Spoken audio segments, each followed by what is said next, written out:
Guys, so in today's video we're going to be talking about something that will make you much more consistent with contact, but also give you a bit more sneaky distance, even though it's not necessarily something that you're looking for.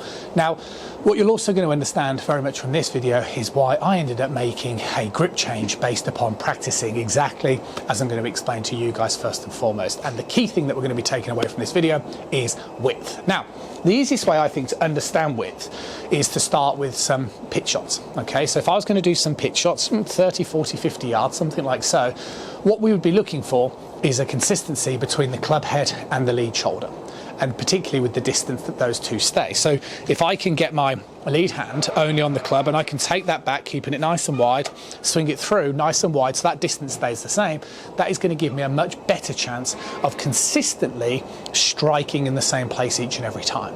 So when it comes to pitch shots, we know we're supposed to favour the lead side, get the sternum over the ball, and then that means that we can maximise that width like so, okay, like this. And this is one of the big things that I'll come on to later that really inspired my grip change as well. Now, if I was to do bending, this is where I'm losing width. So you can see the way this starts to fold, my hand starts to get too close to the centre line of my body as opposed to maximising width. Now, I could straighten my arms and produce some good shots by doing this type of technique, but the problem is the chance of me being able to do that and deliver consistency in terms of trajectory and contact really diminishes. So to understand width, that's what we're talking about. We're talking about the lead arm staying comfortably straight, or we're trying to maximise the distance the way that your hands stay away from the centre line of your body.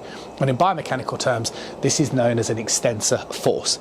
So if there are some of you that are ever a bit uncertain about things like your grip, okay, and your grip pressure and where you should be applying pressure, that's one of the things you have to bear in mind, which again we'll come to. You have to always be consciously pushing your hands away from the centre line of your body, otherwise they will go too limp and then you'll be sacrificing width. So understanding the pitch should help us understand that's how you're going to get consistency with contact. Now, the second thing is, what about the distance? Well, the distance is going to come from you understanding what you're supposed to be doing. So we now know we're supposed to be pushing our hands away from our body. But if I move in the backswing, my upper body massively over my trail side, and then I push my arms out, this is as high as I can lift my arms. Oh, you can try this at home. Anatomically, your arm won't go any higher.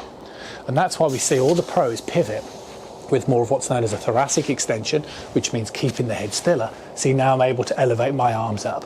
And a real simple exercise, just at home, just get yourself against the wall at home, and all I want you to do, keep your arms comfortably straight and just lift them to the side of your body, and then have a look and then go higher. And what you'll notice, see this movement I'm doing here?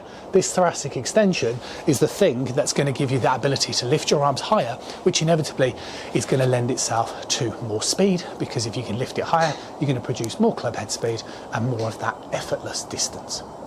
So we know this idea of width is going to encourage you to stretch your arms out, and it's going to encourage you to lift your arms up, which is going to give you a much wider swing. Let's think about the grip change. For me, I was always somebody, I was somebody who was inspired very much by Tiger, and I always remember Tiger's book on his fundamentals, or This Is How I Play Golf, and he used to talk about an interlocking grip, and that's where you interlock your lead hand, index finger, and your little finger on your trail hand.